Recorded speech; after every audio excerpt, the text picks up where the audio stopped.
এক সময় বন্ধু শত্রু হয়ে যায়, শত্রু বন্ধু হয়ে যায়। বর্ডার সম্পূর্ণ আমাদের নিয়ন্ত্রণে আছে। বাংলাদেশে কোনো শঙ্কার কোনো কারণ নেই। বিজিবিকে অর্ডার করা হয়েছে তারা যেন কোনো সময় কোনো অবস্থায় পিঠ না দেখায়, বুকটা পিছনে দেখায়। কি হুঙ্কার দিচ্ছে এবং কি হুঙ্কার, তারাও কিন্তু কোনো যারা যেই ধরনের হুঙ্কার দিচ্ছে আমরাও কিন্তু এর চেয়ে বেশি প্রতিউত্তর দিচ্ছি। তা আমি সাংবাদিক ভাই আপনাদের কাছে আমি একটা অনুরোধ করব, ওরা মিডিয়া কিন্তু প্রচুর মিথ্যা কথা, আমি ম্যাক্সিমামই এটা কিন্তু প্রতিউত্তর আপনারা দিতে পারেন, আপনারা দিচ্ছেন, আপনারা সত্যি ঘটনা প্রকাশ করে আপনারা দিচ্ছেন। এই ক্ষেত্রে আপনাদের আরও সোচ্চার হতে হবে, আপনারা দিয়ে যাচ্ছেন, আপনারা সত্যি ঘটনা প্রকাশ করে যাচ্ছেন, এই জন্য আপনাদের অনেক অনেক ধন্যবাদ।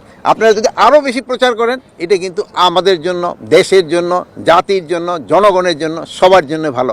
আপনারা কিন্তু এই লক্ষ্যে কাজ করে যাচ্ছেন, আমি আশা করব আপনারা বজায় রাখবেন।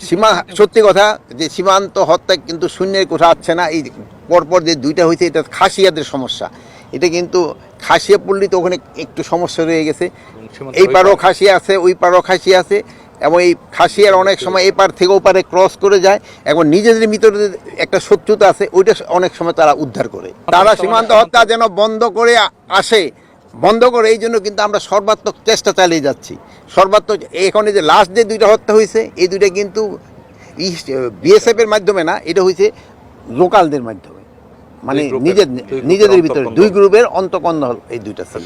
এক সময় বন্ধু শত্রু হয়ে যায়, শত্রু বন্ধু হয়ে যায়, এই স্ট্র্যাটেজি কিন্তু চলে।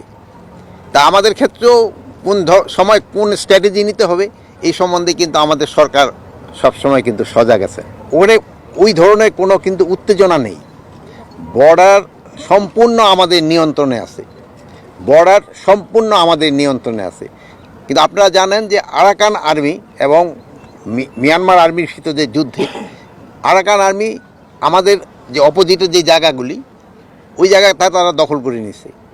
এখন আমাদের একটু হচ্ছে সমস্যা যে আমাদের জনের সাথে কিন্তু যোগাযোগ রাখতে হচ্ছে, আরাকান আর্মির সাথে যোগাযোগ রাখতে হচ্ছে, এবং মিয়ানমারের সরকারের সাথেও কিন্তু আমাদের যোগাযোগ রাখতে হচ্ছে। এখন যেমন ধরনের একটা পতাকা বৈঠক যদি এখন করতে হয়, মিয়ানমার সরকারের সাথে আমাদের কিন্তু পতাকা বৈঠক করার মতো কোনো জায়গা নেই, যেহেতু তারা এই পারে আসতে পারে না। এবং আরাকান আর্মির সাথে আমাদের একটা যোগাযোগ আছে, বাট তাদের সাথে তো আবার ওই ধরনের বৈঠকও তো করা একটু ডিফিকাল্ট। বাংলাদেশে কোনো শঙ্কার কোনো কারণ নেই, কোনো শঙ্কারই কোনো কারণ নেই। আপনারা সবাই জানেন যে আমাদের সেন্ট মার্টিন যেতে হলে ওদের একটা মানে জায়গা আমাদের করতে, নাফ নদীতে আমাদের দরকার পড়ে। এখন যেহেতু ওরা আমাদের বিজিবি বা কোস্টগার্ড, তাদের কিন্তু যেতে ওরা বাধা দেয় না, কিন্তু অনেক সময় বড় বড় আমাদের যে জাহাজগুলি আছে যারা নিয়ে যেতে চায়, এই সময় অনেক সময় ওরা একটু বাধা দেয়।